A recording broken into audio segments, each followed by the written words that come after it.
The Seven, Earth's mightiest heroes. Except, are they really? Like, really? More just like a PR nightmare, especially Homelander. Yeah, they're more anti heroes or just outright villains than anything else. So, how would they fare against an actual, legit superhero team? How would they do against Earth's actual mightiest heroes? The Avengers. The Avengers versus the Seven. Who wins? Well, let's get into it. But before we get into it, well, if you think the Seven take it, be sure to subscribe button. If you disagree, if you think the Avengers win, well, turn on that notification bell. Now, let's get it. Now, right off the bat, in order to make this fight actually somewhat fair, we're going to put the Seven against mainly just the early Phase 1 Avengers.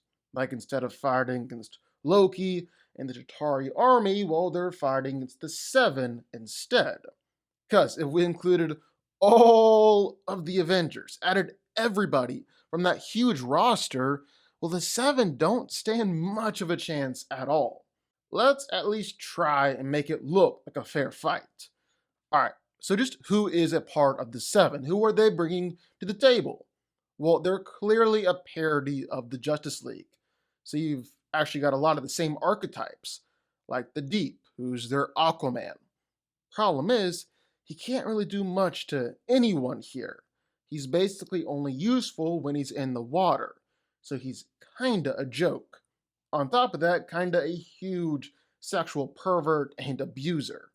He is slightly stronger than most people, but really has no true fighting experience, and you can definitely take him down with a good gill punch.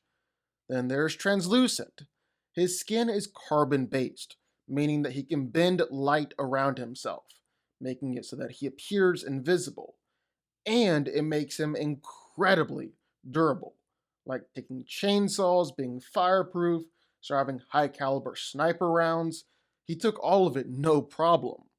But the thing is, he can be electrocuted. His carbon skin is highly conductive. Of course, he's also got to be completely naked for his powers to work. Don't know if that's a positive or a negative. Feels a bit like a negative to me. Starlight, one of the newest members of the Seven. She's surprisingly strong. Overpowers normal people, sends them flying. She can even fight against Stormfront, the evil super Nazi. She's surprisingly tough. Can take attacks from Black Noir, can take lightning blast from Stormfront, even take bullets straight to the chest. But her main power is her ability to manipulate light and manipulate electricity. She can fire out light blasts that can take down steel doors, hurt Stormfront, and just casually send people flying all around. Plus, she can create light so bright that it'll literally blind you. Black Noir is like the Batman of the group, the dark, mysterious master martial artist. He's super strong, ripped a man's face open, and pounded on Starlight. Not pounded like that. He's incredibly durable, taking point blank explosions, taking bombs and bullets, even taking blast from Starlight. He's also definitely the best fighter on the team, best one out of the group, as he's taken down Kamiko, taken down Starlight, and taken down the boys. A-Train is the fastest man in the world, speedster of the Seven. He's the Flash, although nowhere really near as fast as the Flash. He's able to outrun bullets, dodge Starlight's blast, kind of fight at super speed. And if he's going fast enough, run straight through people. Plus, he's strong enough to literally pull a train. But here's the thing. A-Train has been juicing on Compound V, and that's come back to bite him in the butt. It led to a heart attack, and that's made him noticeably slower, not really able to use his powers at all, or he almost straight up dies. So that kinda sucks. Queen Maeve is essentially Wonder Woman. She's strong enough to stop a speeding truck cold, stop it dead in its tracks. So that means she's pretty freaking durable too. Plus, she can take bullets point blank, absolutely no problem. She can restrain Black Noir, she can fight against Stormfront. But she's also clearly got her limits. Like Homelander said that she would die in that plane crash if she didn't come with him. But still, really powerful. Then there's the most powerful of them all, Homelander. An evil, twisted, psychopathic, narcissistic Superman. He's way stronger than anyone else around him, to the point where even other heroes like Queen Maeve and Starlight can do absolutely nothing to him. He's completely bulletproof. No other hero can take him out. It's even been said that there isn't a weapon on Earth that they haven't thrown at Homelander. They've all failed. He's incredibly fast, even faster than A-Train. But he mostly just uses that speed to fly all around, flying from one point to another. Doesn't really use that in a fight. His main tactic in a fight is his heat vision. He'll just laser everybody around him. Doesn't care at all. Doesn't give an F. So that's the seven. And their biggest advantage here in this fight is the fact that they are absolutely ruthless. Most of them have close to absolutely no morals. Like Homelander won't care at all about killing you. A-Train used to run straight through people. Still has a bit of a ruthless side in him. Black Noir is almost like a non-person, so he doesn't care about killing you either. The Deep is just a perv. Translucent seemed a little pervy too. The only decent people are Starlight and Queen Maeve. And even they don't really have a problem using their powers to the extreme when they're pushed. But just look at Homelander. He'll slice anybody right in half of his laser vision. That's usually the first thing he tries to do. The Seven prioritize killing a whole lot more than the Avengers do. That's for sure. Of course, the Avengers prioritize helping people, fighting actual enemies, saving the world. You know, being actual heroes. And man, are they good at it. And leading the team is Captain America, the Star Spangled Man himself, pinnacle of human physical potential, literally superhuman. He's able to absolutely send people flying, just flying with each attack that he dishes out, like sending a sandbag flying across the room. That's kind of the power with each punch. That kind of power with each punch. Plus, he can definitely take a punch and survive some serious attacks too. It doesn't hurt that he's got that vibranium shield as well. I mean, nothing that any of the seven can throw at it is getting past that thing. Homelander shoots some laser blast, Queen Maeve throws a punch. Yeah, it's not going to do anything to Cap's shield. That thing took on Thor, and all the power of Mjolnir, and all that lightning flying all around. Captain America was perfectly fine underneath all that. Plus, Captain America is easily one of the world's greatest fighters. Me and Steve has fought against some of the best out there. Winter Soldier, Black Panther, Iron Man, Spider-Man. He's taken on whole groups of henchmen and thugs and elite death squads by himself. The guy can really do it all.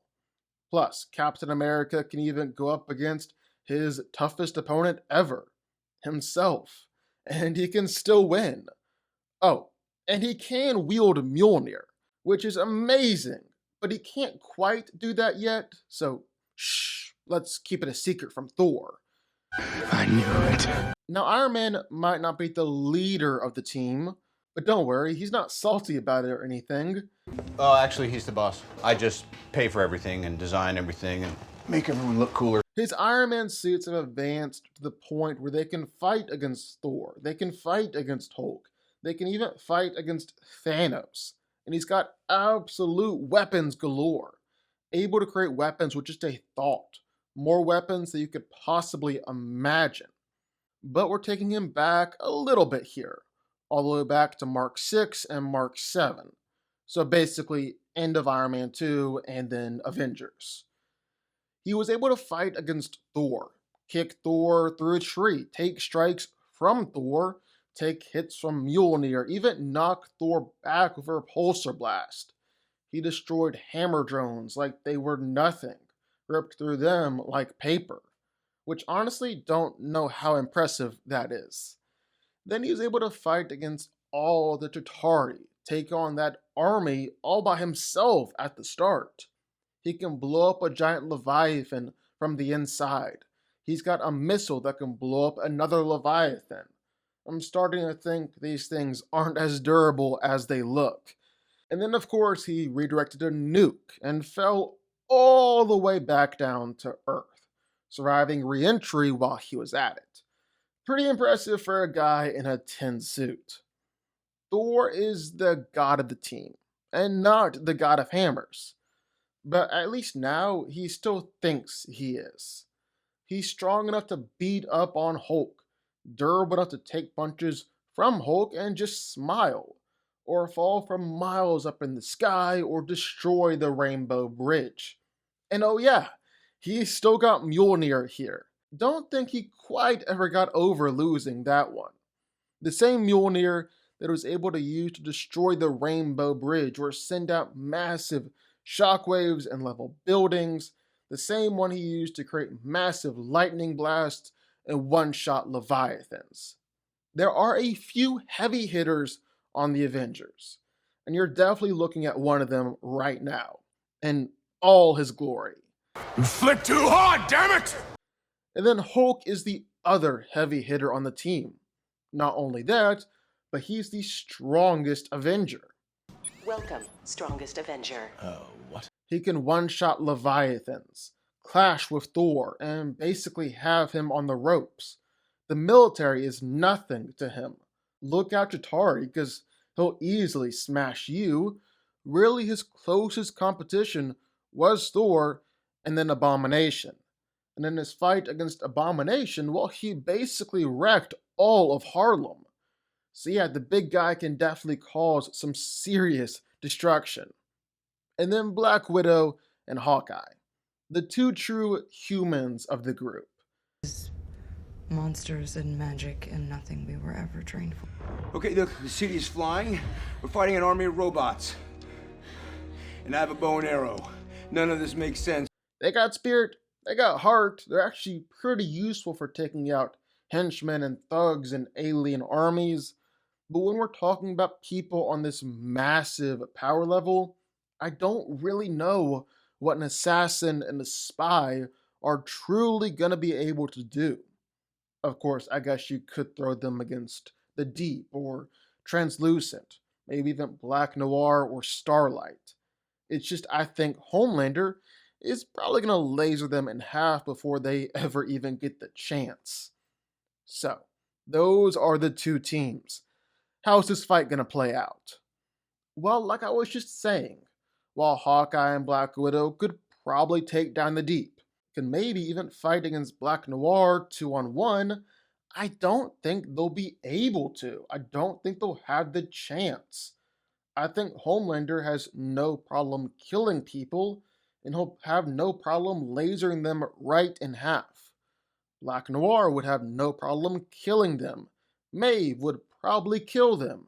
A-Train could definitely kill them. I just don't think Hawkeye or Black Widow are really going to turn the tide in this fight. Don't even think they're going to survive that long in the fight. Of course, that goes for the other side too, like the Deep or Translucent. Hulk could literally just step on the Deep and he's done. You know Iron Man can see Translucent and just shoot him from the sky. So yeah, it definitely goes both ways. Now Captain America is interesting, because he's shown that he could hold his own against all sorts of threats. But it's really debatable how much they're going all out against him.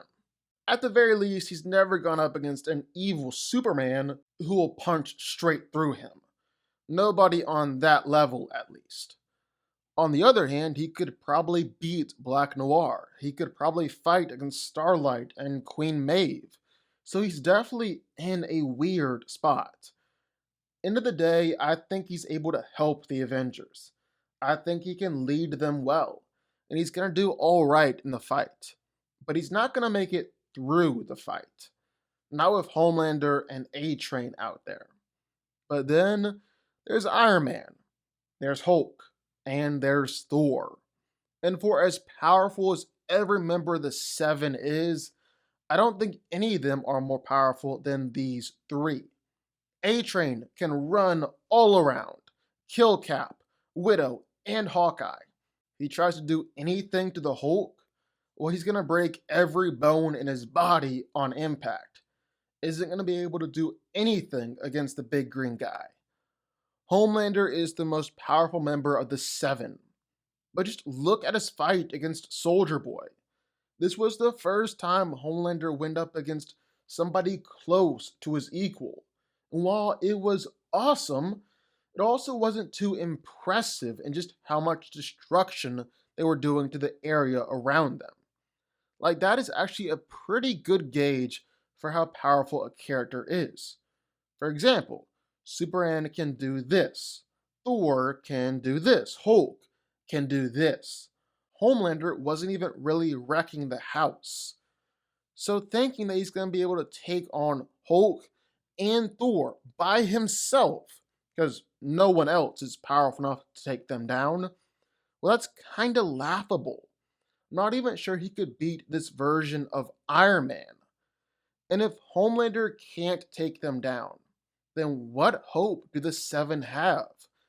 Queen Maeve might be the second most powerful member here. And even Iron Man is clearly more powerful than her. It doesn't really matter what the Seven do. Doesn't matter how ruthless or bloodthirsty they are, because they just can't win here. Cap, Widow, and Hawkeye might not make it. Iron Man might not even honestly survive. But nobody can take down Hulk. Nobody can take down Thor. And they're definitely powerful enough to beat everybody else here. The Avengers win.